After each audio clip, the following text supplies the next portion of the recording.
enlisement, je ne vois pas de raison de craindre un enlisement là où nous sommes. La CEDEAO, le président Tinubu a été ferme. Déclarer la guerre à la CEDEAO, ça procède ou du ridicule ou de l'inconscience.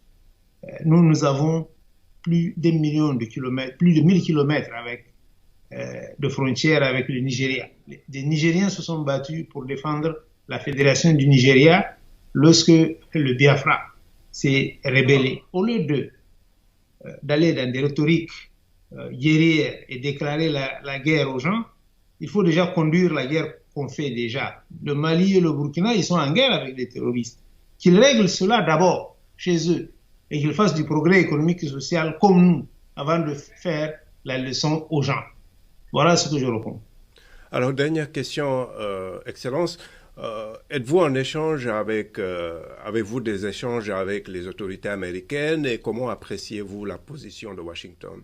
Il n'y a pas besoin de moi pour vous expliquer la position du gouvernement américain. Vous la connaissez. Ce qui risque d'arriver à notre pays si cette aventure persiste, c'est la fin de toute assistance américaine. C'est la fin du MCC, qui est un programme important pour les paysans et l'irrigation. C'est la fin de l'aide de l'USAID. Ça, c'est des centaines. MCC, ça fait 400 millions de dollars. L'USAID a un budget de plus de 300 millions. Et nous avons une assistance dans le domaine de la sécurité avec les États-Unis. Ils forment nos officiers ici. Ils nous donnent du renseignement, ils nous donnent du matériel militaire. C'est la fin de tout ça. L'Algérie prend fermement position contre l'ingérence militaire externe au Niger.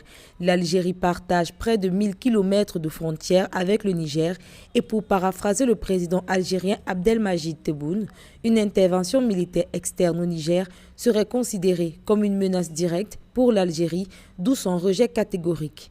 Nous sommes en train de travailler et d'œuvrer, de déployer des efforts pour qu'une approche politique négociée soit privilégiée et on espère qu'au bout de ce processus, le Niger retrouvera sa stabilité.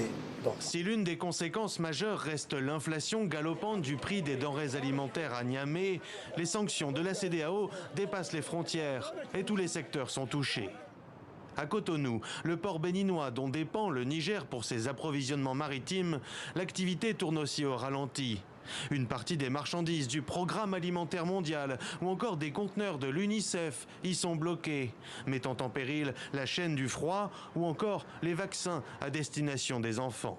Partenaire commercial majeur du Niger, le Bénin s'inquiète de cet embargo à durée indéterminée. Il ne faut pas que la situation dure longtemps au point de créer des préjudices à des pays qui sont directement, touchés par cette décision-là. Le Nigeria qui fait frontière avec le Niger, le Nigeria par rapport à sa taille et à ses potentialités, ce n'est pas une fermeture avec un pays comme le Niger qui va lui créer autant de préjudices. Mais par contre, chez nous au Bénin, le Bénin étant un pays de transit par nature, c'est que ça doit peser nécessairement sur notre économie et que donc c'est vraiment préjudiciable pour le Bénin. Un seul secteur pour l'heure tire son épingle du jeu. Entre les taximotos et les pêcheurs reconvertis en passeurs, la traversée clandestine du fleuve Niger est devenue un commerce très lucratif depuis la fermeture de la frontière il y a près d'1 mois. Sylvain Ité, ambassadeur de France au Niger, dispose de 48 heures à partir du 25 août 2023 pour quitter le territoire nigérien. Dans un courrier adressé au ministère français de l'Europe et des Affaires étrangères, le ministère nigérien chargé des Affaires étrangères annonce le retrait de l'agrément de l'ambassadeur de France au Niger. Cette décision, comme le souligne le communiqué, fait suite à des agissements contraires aux règles et usages diplomatiques. Le 25 août, Sylvain Ité, ambassadeur de France, avait été convoqué pour un entretien avec le ministère des Affaires étrangères du Niger. Face au refus de répondre à cette invitation, en plus des manœuvres à l'encontre des accords entre les deux nations, il se voit déclarer persona non grata sur l'ensemble du territoire nigérien. Par cet acte, le Niger rompt ses relations diplomatiques avec la France et par ricochet, aucun dialogue ne sera désormais plus possible. Je réaffirme aussi notre disponibilité à tout dialogue pour autant qu'ils tiennent compte des orientations voulues par le peuple nigérien, fier et résilient. Depuis la prise de pouvoir au Niger par la junte militaire le 26 juillet 2023, les relations entre le Niger et la France se sont progressivement dégradées. Alors que le Niger accueille les forces américaines, allemandes ou encore italiennes, le Conseil national pour la sauvegarde de la patrie s'en est essentiellement pris à la présence militaire française sur son sol. L'une de ses premières décisions aura été de dénoncer les accords de défense noués depuis 1977 avec la France. La junte a ordonné ce vendredi le départ de l'ambassadeur français de Niamey et ce dans un délai de 48 heures.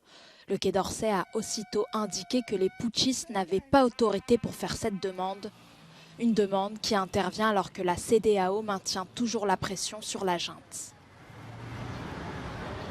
Instruments include the use of force. So it is very much on the table as other measures that we are working on.